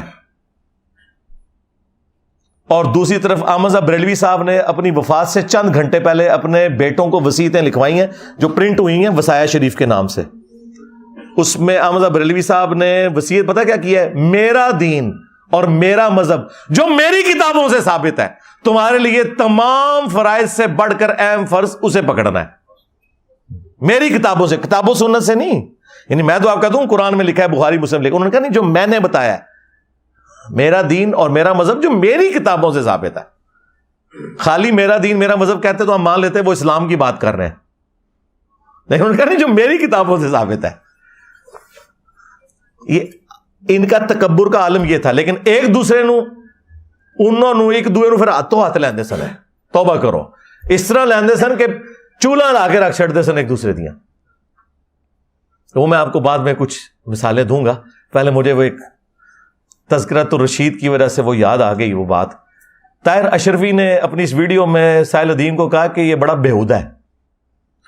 تو میں پھر طاہر اشرفی صاحب کو بتاتا ہوں کہ بےہودگی کن لوگوں کے اندر ہے. آئے ہائے ہائے ہائے. اشرف تھانوی صاحب نے کتاب لکھی ارواح ثلاثہ, 3 اولیاء کی کرامات جو اپنے بزرگوں کو انہوں نے ڈکلیئر کیا ہے. ان میں قاسم نانوتوی, رشید احمد گنگوئی بھی شامل ہیں. تو وہ اس میں کہتے ہیں کہ ایک دفعہ کوئی مدرسے میں پروگرام تھا بڑے لیول کا. آج کل کے مفتی تو چھپ کے ان کے ویڈیو بنتے ہیں نا, یہ وہ ویڈیو ہے جو پبلکلی بنی ہوئی ہے, سی سی ٹی وی میں نہیں ہے. اور اس کے راوی ایک سکہ اور صدوق دیوبندی عالم اشرف تھانوی صاحب ارواح ثلاثہ میں لکھتے ہیں, وہ کہتے ہیں کہ جی ایک دفعہ کوئی مجمع تھا ہمارے مدرسے کے اندر, تو مولانا قاسم نانوتوی کو رشید احمد گنگوئی صاحب نے پبلکلی چرپائی پہ اپنے ساتھ لٹا لیا. ہاں اچھا, لٹایا. اس کے بعد انہوں نے کروٹ اپنی ان کی طرف کی اور عاشق صادق کی طرح ان کے سینے پہ ہاتھ پھیرنا شروع کر دیا. یہ لکھا ہوا ہے, نہ لکھا ہوا مجھے پکڑ رہی ہو. اور اس کا وہی مطلب ہے جو آپ سمجھ رہے ہیں.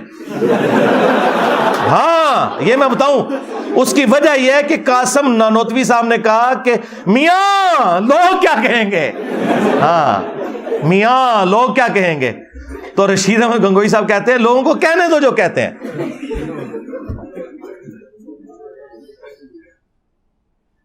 بزرگوں کے سینوں اور قبروں سے فیض لینے کے ہم قائل ہیں, جو المعند میں لکھا تھا. یہ سینے سے فیض اس طرح لیا جاتا ہے, اور قبروں سے فیض بھی اسی میں لکھا ہوا ہے ارواح ثلاثہ میں, کہ مرنے کے 6 سال کے بعد قاسم نانوتوی صاحب وہ جو میاں میاں کر رہے تھے کہ میاں لوگ کیا کہیں گے, جو اس کیس میں مفعول تھے, تو وہ مفعول جو ہیں وہ اپنی قبر سے نکلے اور دیوبند کے 2 مولویوں کی صلح کروا کے قبر میں واپس چلے گئے. خواب میں نہیں, بیداری میں, بیداری میں. مجھے طارق جمیل صاحب نے فون کیا, مجھے کہتے ہیں یار لکھا ہوا ہے. میں نے کہا جی بالکل لکھا ہے. انہوں نے کتاب بھیج, میں کتاب بھیج دی, انہوں نے پڑھ بھی لیا. اس کے بعد جو کچھ انہوں نے کہا وہ سینسر ہے.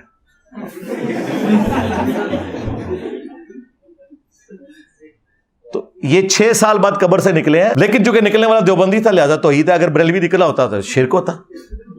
یہ ان کا ٹوٹل اوقات ہے ایک دوسرے کے ساتھ. اب واپس ہے وہ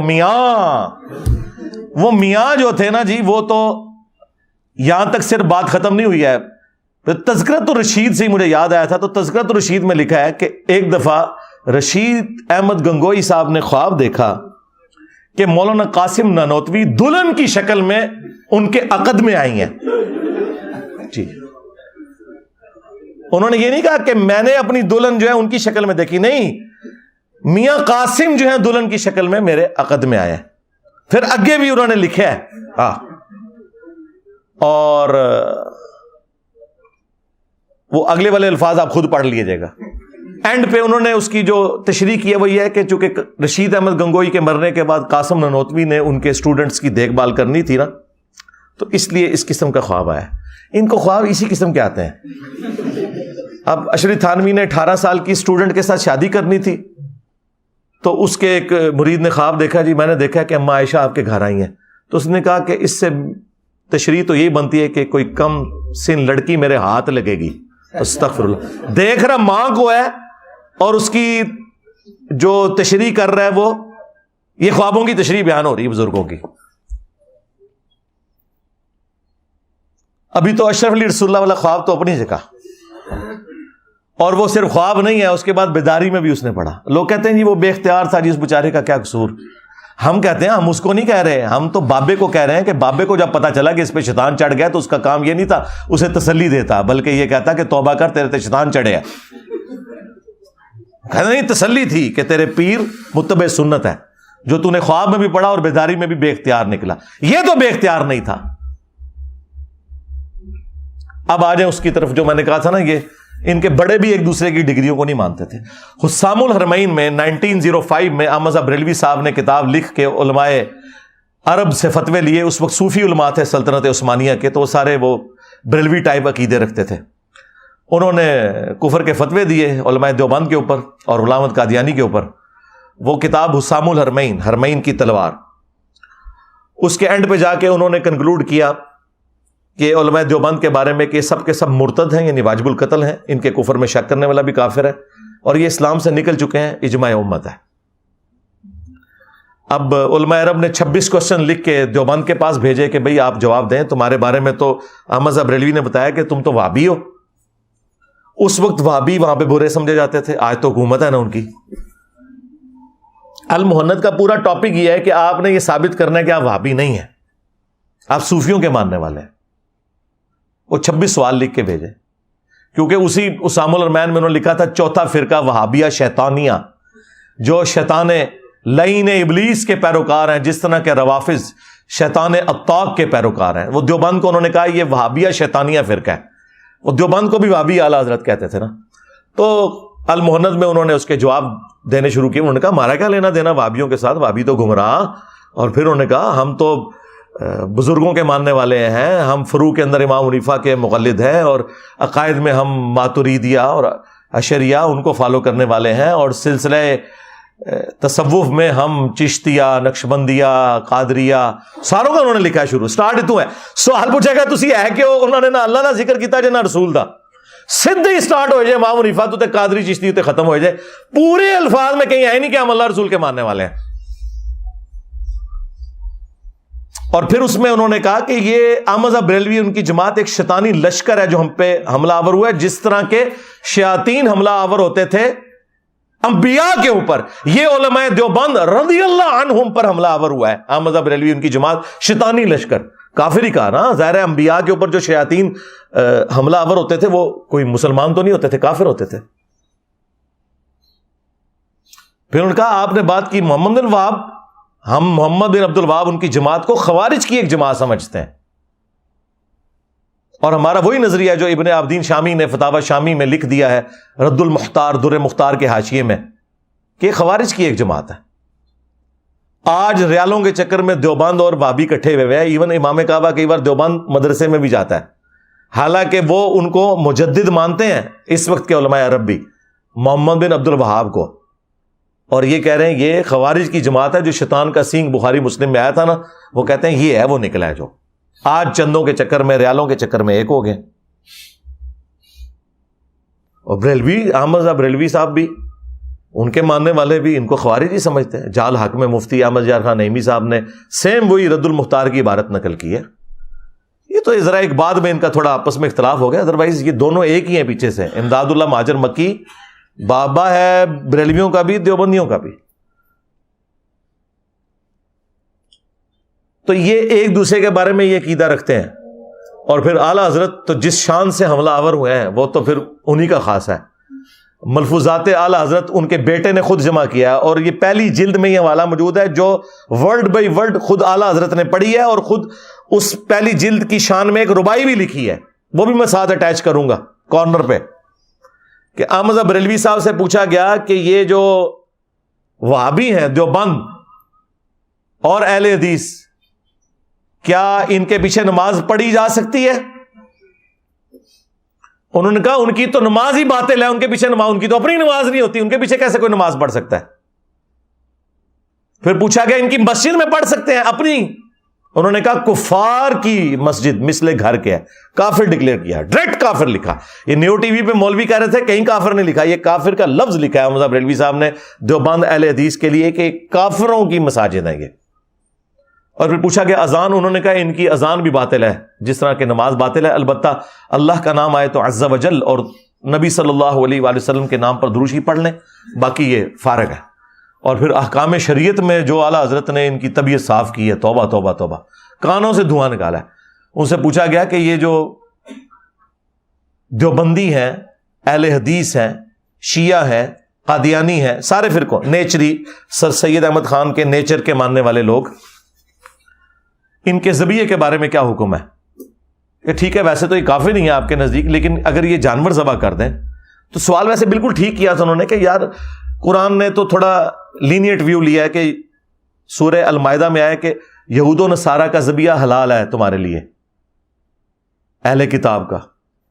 تو انہوں نے اسی اعتبار سے سوال کیا کہ یار یہود و نصارہ سے تو یہ لوگ بہتر ہی ہیں, کم از کم اللہ رسول کے ماننے والے ہیں, دیوبندی, اہل حدیث, شیعہ یا ایون قادیانی بھی ہوں, انہوں نے وہ جو کفری عقیدہ رکھا, لیکن اوور آل وہ یہود و نصارہ کی طرح تو نہیں ہے نا. یہود و نصارہ تو نبی علیہ السلام کو مانتے ہی نہیں سرے سے.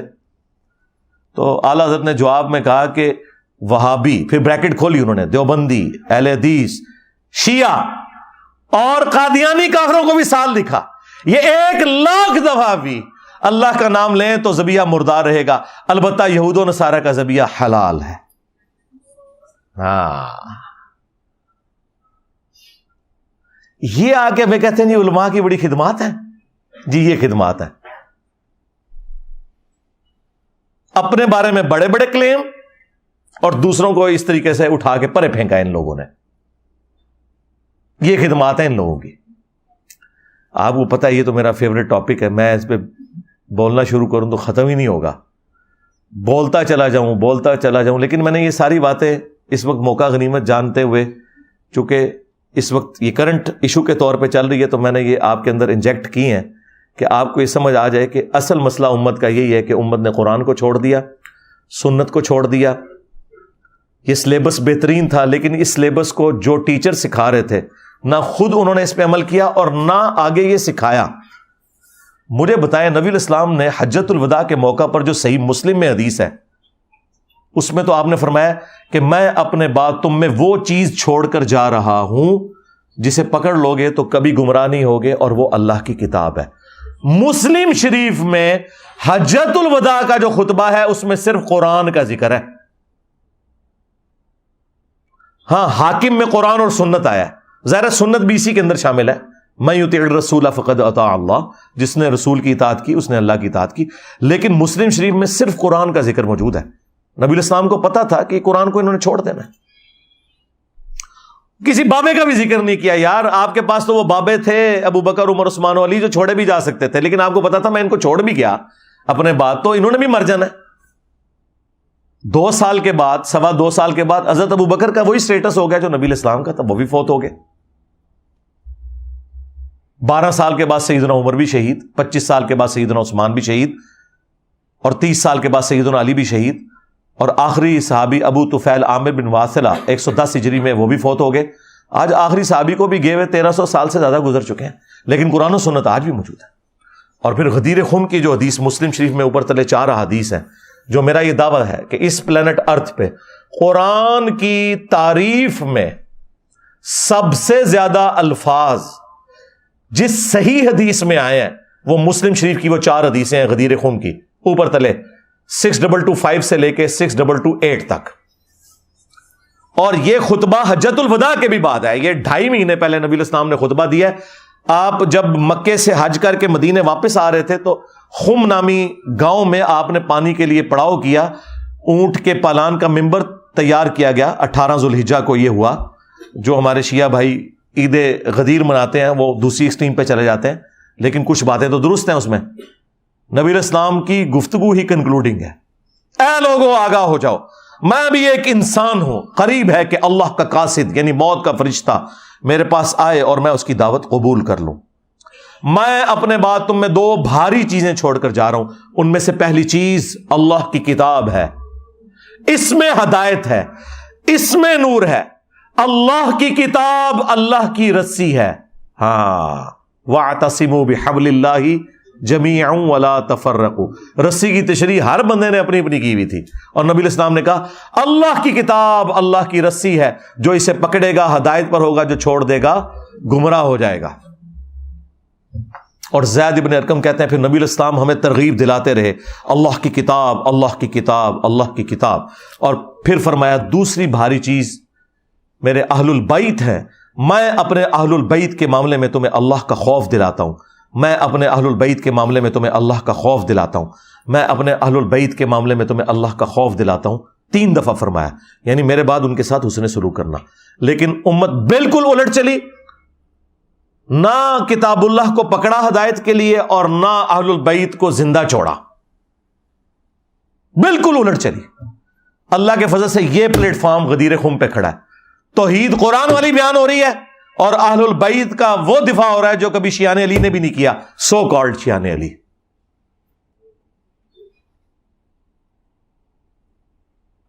اللہ کے فضل سے ہم غدیر خم کے اوپر کھڑے ہیں.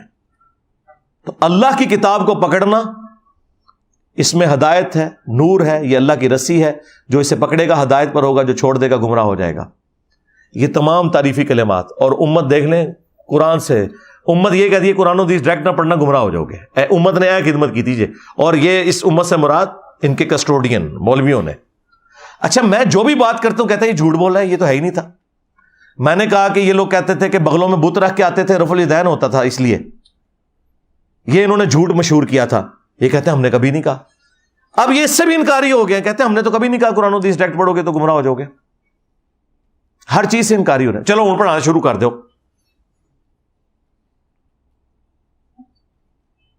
ہر چیز سے پیچھے ہٹ رہے ہیں, لیکن عوام کو تو پتہ ہے نا یار کہ تم نے کیا کیا ہے, اور تم نے یہ جو ظلم ڈھایا ہے اس امت کے اوپر, اس کی تکلیف ہمارے گزری ہوئی نسلوں نے بھی بھگتی اور آنے والی نسلوں نے بھی بھگتنی تھی اگر اللہ تعالیٰ اس پلیٹ فارم کے ذریعے تم لوگوں کی مٹی نہ پلید کرواتا.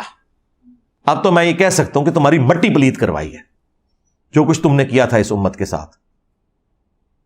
نبی علیہ السلام تو قرآن, اہل بیت, قرآن, سنت, یہی بات کر کے گئے. اور آج جو کوئی یہ کہتا ہے کہ جی یہ قرآن کو چھوڑنے کی وجہ سے یہ سب کچھ ہوا, اس کو یہ کہتے ہیں اس کو بات کرنے کی تمیز نہیں ہے, یہ بےہودہ ہے, یہ علماء کی توہین کر رہا ہے. تو علماء نے اپنی توہین خود کی ہے نا, ہم نے تو نہیں کہا کہ وہ اس طرح کی حرکتیں کریں کہ لوگ انہیں باتیں کرتے.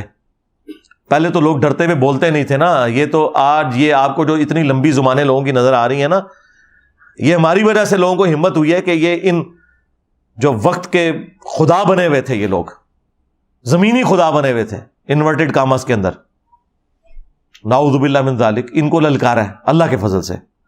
تو ان کے پاس آخری معنی یہ ڈگری دکھائیں, یہ مسئلہ بھی میں حل کر دوں. سب سے پہلے ڈگری تو ہماری قرآن میں آئی ہے, کنتم خیر امۃ اخرجت للناس تأمرون بالمعروف وتنہون عن المنکر وتؤمنون باللہ. تم بہترین امت ہو جو لوگوں کے نفع کے لیے نکالی گئی, لوگوں کو اللہ کی طرف بلاتے ہو, نیکی کا حکم دیتے ہو, برائی سے روکتے ہو, اور اللہ پر ایمان رکھتے ہو. اللہ پر ایمان تیسرے نمبر پر ذکر ہوا, نیکی کا حکم اور برائی سے روکنا پہلے نمبر پر ذکر ہوا, کیونکہ یہ حمیت ہوگی تو پھر آپ کا ایمان اللہ پر کامل ہوگا. تو ہماری ڈگری ہے قرآن میں. علماء بہترین امت نہیں, پوری امت بہترین امت. ٹھیک ہے لیڈ علماء نہیں کرنا ہے, لیکن علماء وہ ہوں گے جو ایک دوسرے کو کافر سمجھتے ہیں.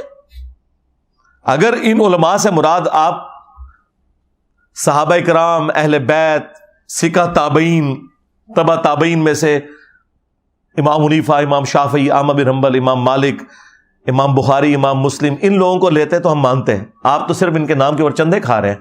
آپ کو بخاری کی حدیث رفع الیدین والی بتا دی جائے نا, رکوع میں جاتے وقت اور رکوع سے اٹھتے وقت, یا مسلم شریف سے رفع الیدین کی حدیث, تو وہیں آپ لوگوں کی کھوتی مر جاتی ہے. اگلے زمانوں میں وہ گدھے کے اوپر نا وہ سامان لے کے جاتے تھے. اگر وہ کسی سے ادھار گدھا مانگ لے نا تو وہ کہتے مر گیا میرا کھوتا تھے, یہ کھوتی مر جاتی سی نہ تھی. تو اللہ کے محبوب صلی اللہ علیہ وآلہ وسلم کی تعلیمات کے ساتھ غداری اصل میں ان لوگوں نے کی ہے جنہوں نے امت کو اس چکر میں ڈال دیا. تو ڈگری موجود ہے. صحیح بخاری میں حدیث ہے بلغوا عنی ولو آیا، پہنچا دو میری طرف سے خواہ تمہیں ایک آیت ہی آتی ہو، ایک آیت ایاک نعبد و ایاک نستعین. یہ تو ہم نے بچے بچے کو رٹوا دی ہے، کیا ہم یہ آگے نہ بیان کریں؟ ہمارے نبی علیہ السلام کی تو یہ تعلیمات ہیں کہ شیطان بھی اگر صحیح بات کرے اس کی تصدیق کرو. بخاری میں حدیث ہے شیطان نے انسانی شکل میں آ کے سیدنا ابو ہریرہ کو آیت الکرسی کا وظیفہ دیا تو نبی علیہ السلام نے فرمایا ہے جھوٹا تھا لیکن بات سچی کی ہے اس نے. ہاں، کہ جو آیت الکرسی پڑھ کے رات کو سوتا ہے ایک فرشتہ اس کی حفاظت کے اوپر مامور ہو جاتا ہے. مجھے بتائیں اگر 5ویں کلاس کا بچہ آ کر آپ کو یہ کہے کہ مولانا سورہ البقرہ کی آیت نمبر 279 میں لکھا ہے کہ سود کھانے والے کے خلاف اللہ اور اس کے رسول کا اعلان جنگ ہے عز وجل و صلی اللہ علیہ وآلہ وسلم، تو آپ اس سے یہ کہیں گے کہ تو پرائمری میں پڑھتا ہے پہلے ڈگری لے کے آ. اور اگر آپ یہ کہیں کہ میں تیری یہ بات نہیں مانوں گا چونکہ تیرے پاس ڈگری نہیں ہے، تو آپ تو کافر ہو جائیں گے کیونکہ وہ تو بات کر رہا ہے قرآن سے، اپنی بات تو کر ہی نہیں رہا. اور دیکھیں یہ دنیاوی لوگوں کا ہی حوصلہ ہے ان کی نظر میں، ہم تو انہیں بھی دینی لوگ ہی سمجھتے ہیں. سائنس کی تعلیم بھی تو دین کی تعلیم ہی ہے کہ وہ کبھی ان کو ڈگری کی آر نہیں دلاتے. آپ نے اپنے گھر میں کوئی ایئر کنڈیشن فٹ کروانا ہے نا، اور آ کے مکینک جو ہے وہ فٹ کر رہا ہے اور آپ کو نظر آ گیا کہ یار یہ انٹرنل یونٹ تھوڑا سا ٹیڑھا لگا ہے، اور آپ اسے کہتے ہیں یار اے منو ڈھنگا پہ لگتا ہے ذرا انہوں سیدھا کر، اور آگے سے وہ کہے کہ مولوی صاحب تمہارے کو تو ڈگری نہیں ہے چپ کر کے بو، تو مولوی کا چپ کر جائے گا. لیکن وہ یہ کبھی بھی نہیں کہے گا. یعنی اس میں بھی اتنی بات ہے کہ کامن سینس سے جو بات ہو رہی ہے نا وہ بات ماننی ہے. مولوی کو آپ قرآن و حدیث بھی دکھا دینا، وہ کہتا ہے تیرے کو ڈگری کوئی نہیں.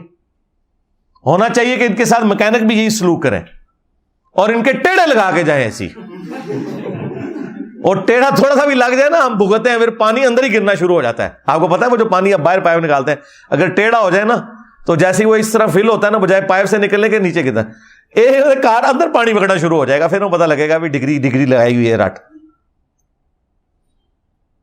آج تک کسی سائنٹسٹ نے نہیں کہا کہ حضرت یہ جو آپ جب سورج گرہن کی نماز کے بارے میں بتا رہے تھے اور آپ نے ساتھ یہ کہا کہ سورج گرہن اس وقت لگتا ہے کہ جب چاند سورج اور زمین کے درمیان آ جاتا ہے، یہ تو ایک سائنٹیفک فیکٹ تھا، ایک فزیکل فینومین آف نیچر تھا جو سائنس نے آپ کو بتایا ہے، تو یہ آپ نے کس طرح بیان کر دیا؟ آپ کے پاس تو ڈگری نہیں ہے. کبھی کہا ہے کسی سائنٹسٹ نے؟ وہ خوش ہوتے ہیں کہ سائنس پھلے پھولے، ہم نے جو محنت کی تھی وہ لوگوں تک پہنچے. مولوی کا دل کیڑی جتنا ہے، آپ اسی کا ترجمہ بخاری مسلم سے قرآن سے اس کو دکھائیں یا عوام کو دکھائیں، یہ کہتے ہیں ڈائریکٹ نہ پڑھو. اور میں آپ کو بتاؤں ہم ڈائریکٹ نہیں پڑھتے، یہ جھوٹ بولنا بھی آپ بند کریں. جب میں لوگوں سے کہتا ہوں کہ بریلوی ہو تو احمد بریلوی کا ترجمہ پڑھو، تو میں تو احمد بریلوی سے قرآن پڑھوا رہا ہوں. میں نے کون سا خود قرآن کا ترجمہ لکھ کے دیا آپ کو؟ دیوبندی ہو تو اشرف تھانوی کا ترجمہ پڑھو، تو کیا میں نے اپنا ترجمہ آپ کو دیا یا اشرف تھانوی کا ترجمہ بتایا؟ تو کس کی جرت ہے دیوبندی یا بریلوی کی کہ وہ یہ کہ میں اعلیٰ حضرت سے یا اشرف تھانوی سے بہتر ترجمہ کر سکتا ہوں؟ کسی کی جرت نہیں ہے. تو ہم ڈائریکٹ ان سے ہی پڑھوا رہے ہیں. جیسا صحابہ کرام پڑھے لکھے نہیں تھے لیکن ان کی زبان کے اندر قرآن نازل ہوا، اللہ تعالیٰ نے انہیں ہدایت دے دی. تو اسی طریقے سے آج قرآن جب اردو زبان میں آ گیا اور عوام الناس اسے پڑھے گی تو اسے ہدایت مل جائے گی، بالکل مل جائے گی، بالکل واضح ہے. تو یہ جو کہتے ہیں نا علماء سے انجینئر صاحب متنفر کروا رہے ہیں یا سائل ادیم متنفر کروا رہے ہیں، علماء سے نہیں متنفر کروا رہے ہیں، ان کے کرتوتوں سے متنفر کروا رہے ہیں. آپ اپنے کرتوت ٹھیک کر لیں. رہے علماء تو 99 قتل تو آپ نے بھی کیے ہوئے ہیں. اگر میں یہ کہوں یہ گلے پھاڑنے والے مولویوں سے اور دیوبندیوں سے کہ آپ لوگ جمعے کے خطبے میں یہ دعا کروایا کریں کہ اے اللہ ہمارے بچوں کو اعلیٰ حضرت امام احمد بریلوی کی طرح دین کی خدمت کرنے کی توفیق عطا فرما، تو کیا کوئی وہابی آمین کہے گا؟ یا میں بریلویوں کی مسجد میں دعا کرواؤں کہ یا اللہ ہمارے بچوں کو احسان اللہ ظہیر کی طرح دین کی خدمت کرنے کی توفیق عطا فرما؟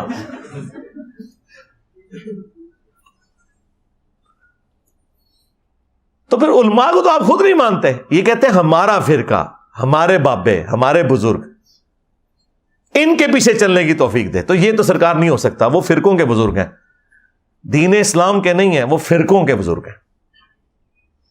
باقی منو بڑا وٹ ہوتا جی نہ ہوتے ٹھیک ہے، میں اور بھی ایک گھنٹہ بول سکنا، لیکن میں ابھی فی الحال اسی کے اوپر کنکلوڈ کرتا ہوں. صلو علی محمد وآل محمد، اللہم صلی علی محمد وعلی آل محمد واصحاب محمد وازواج محمد وامت محمد اجمعین الی یوم الدین، آمین. اللہم انی اسألک بانک انت اللہ لا الہ الا انت الاحد الصمد الذي لم يلد ولم يولد ولم يكن له كفوا احد وإلهكم إله واحد لا إله إلا هو الرحمن الرحيم الف لام میم اللہ لا إله إلا هو الحي القيوم اللهم صل على محمد وعلى آل محمد اللهم ربنا آتنا في الدنيا حسنة وفي الآخرة حسنة وقنا عذاب النار ربنا آتنا من لدنك رحمة وهيئ لنا من أمرنا رشدا رب ارحمهما كما ربياني صغيرا ربنا هب لنا من أزواجنا وذرياتنا قرة أعين وجعلنا للمتقين إماما اللهم اغفر لحينا وميتنا وشاهدنا وغائبنا وصغيرنا وكبيرنا وذكرنا وأنثانا اللهم من أحييته منا فأحيه على الإسلام ومن توفيته منا فتوفه على الإيمان.